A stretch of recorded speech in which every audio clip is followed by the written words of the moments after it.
So there's been a lot of debate about hands up, don't shoot.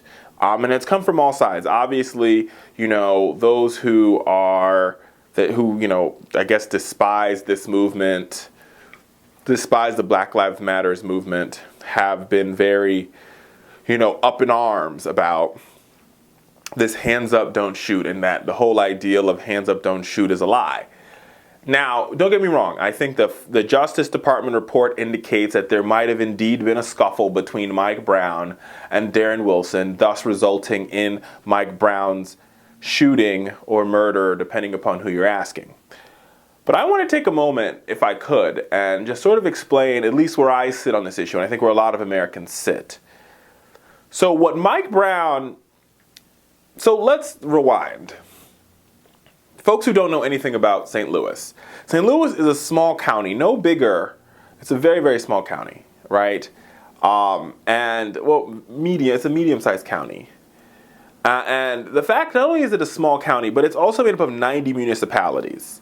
90 municipalities who all have their own school systems, all have their own financial mechanisms, all have, they all have their own, separate everythings. And as a result of that, the city it's been a place, and it's a place that lacks industry. So the companies and the jobs that used to be in St. Louis have all left, whether it be because of NAFTA, whether it be because of bad trade deals, whether it be whatever the reason might be, right? The situation is really, really, really, really dire in St. Louis. And so you put all those pieces into play. And the Justice Department report talks about how police departments were used to basically fund the city. These cash-strapped cities were funded by police departments giving excessive tickets. African Americans stopped two times more likely to be stopped than white folks to be stopped, right? And I've been there twice. And I'll never forget one story in particular from a young man. And he said, I'm used to being thrown on the top of police cars. I'm used to being stopped by the police. I'm used to being thrown on the top of police cars and handcuffed just because. So, yes, indeed, whether we like it or not, there is some discrepancy in the actual sequence of events from when Darren Wilson stopped Mike Brown until the death of Mike Brown. But that does not mean that hands up, don't shoot doesn't exist. And let me explain how this all works, right? Hands up, don't shoot is a sign of universal surrender.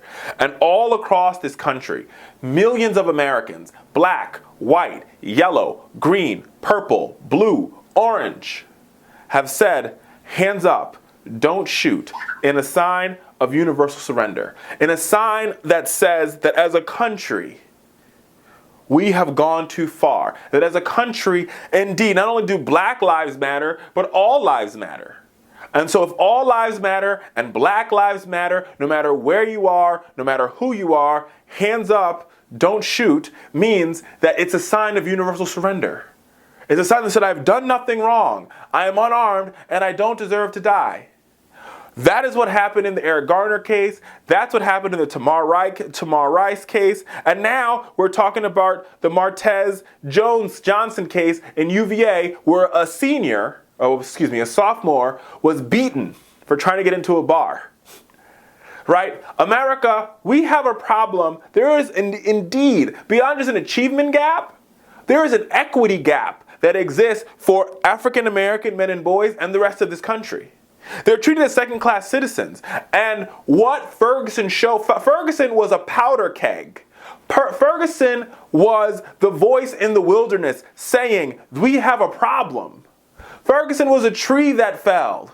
Ferguson was the smoke to a large forest fire in this country. So whether or not you like the term hands up, don't shoot, there's no need to apologize for saying that I shouldn't have used the term or I should have used the term. I used the term and I'm not apologizing for it. What I'm saying is we need to make sure that all lives matter in this country, and we need to have an honest and serious conversation about race, not on a coffee cup as they're doing at Starbucks, but we need to sit down, we need to look bias and racism in the face and say, as a nation, we're going to do everything in our power to destroy it. And here's how you do it. Number one, You passed the Voting Rights Act. No matter where you are in this country, we should use what we're seeing in Oregon, I think it is Oregon, I believe, as an example. Automatic registration to vote. No matter who you are, you can vote. In Israel, whether you like Bibi Netanyahu or not, it is a holiday. Election day is a holiday. There is no work. 78% of the population goes out to vote. So let's make voting easier. Let's educate people about the voting process. Let's not suppress the vote.